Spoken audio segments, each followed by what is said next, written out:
I'm currently hiding in my closet, shaking in fear. I'm typing this out on my phone, so I'm sorry if there are some grammatical errors, but I don't really give a fuck right now. In case I don't make an update to this post, please report this to the authorities or anyone. Please, I don't know what to do. During April of 2018, I adopted a 5-month-old puppy from the pound. I was lucky enough to get her out of that hellhole and into my loving home. She was a border collie mix and her name was Nellie. I don't know what happened to her, but what I have now is not my dog. She was a timid little pup when I first took her home. I remember she was inside for at least 5 minutes before she peed on the carpet. I could only laugh and kiss her because I was so happy. She slept in my bed that night and for many more nights to come. She only weighed maybe 6 or 7 kilograms when I first picked her up. The months that followed were amazing. For the first time since I graduated high school, I was over the moon. Every day when I got home from work, she would rush to greet me with her lead dangling from her mouth, her tail wagging wildly. She absolutely loved to grab the newspaper from the mailbox with me. She was also an awesome chick magnet, but that's besides the point. She loved my neighbor, a nice man named Paul, whose wife had recently passed away from breast cancer. He was an older gentleman, well into his 50s, but never looked a day over 40. He liked to throw a barbecue for the few neighbors that we had in our little rural community. He always made an effort, so we all returned the favor with bringing food and beer. Things began to change in December of 2018. In the early hours of the morning, on the 5th, I believe, Nellie woke me up.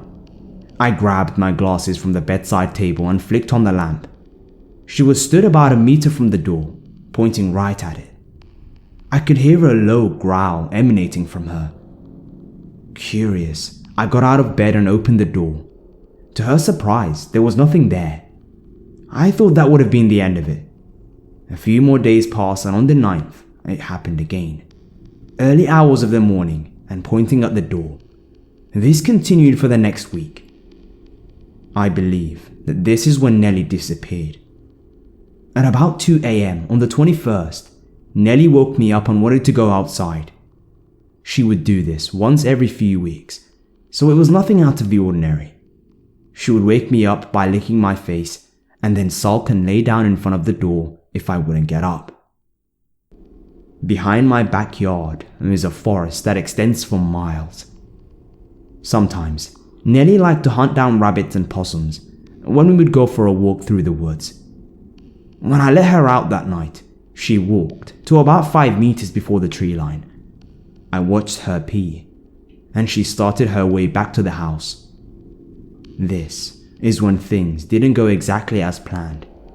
She must have heard something because she whipped around and pointed at the trees and growled. I thought it might have been a rabbit, but thinking back on it now, it was probably something much worse. She barked, then made a beeline for the trees. She disappeared into the thickness before I heard more barking. Then, nothing. Absolute silence. I was about to grab a torch and put on my red bands, but then the trees started rustling. There was no wind. It was distressing to say the least. Then they stopped. I called out her name and waited, and about a minute later, she wandered out of the trees and back inside.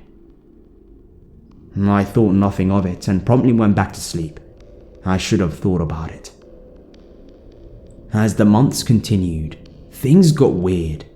She stopped wanting to go on walks. She cut back on her food and began to get skinnier. I decided to change up her diet from dog biscuits to meat. She liked that. She really liked that. Sometimes she would run off into the woods to go hunting for rabbits or anything that she could get her paws on. I also noticed that she began to get bigger. Not fatter, but bigger, because as she got bigger, it looked like she got skinnier at the same time. Then, she stopped playing with her toys.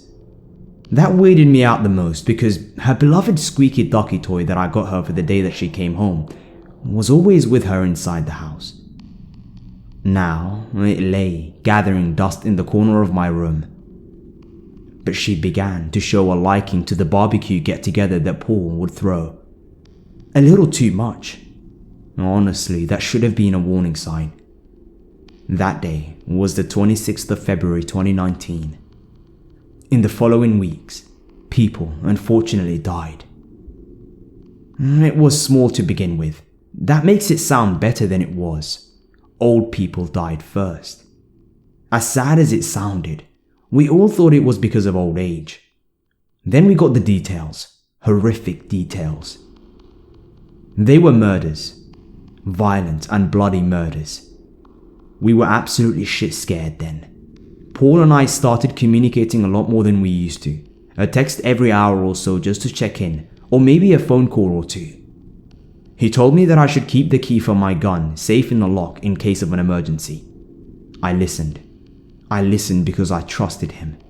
I listened because he was one of my only friends. This brings us to tonight, the 24th of March. I woke up to the sound of gunfire. I rushed over to my curtains and yanked them open.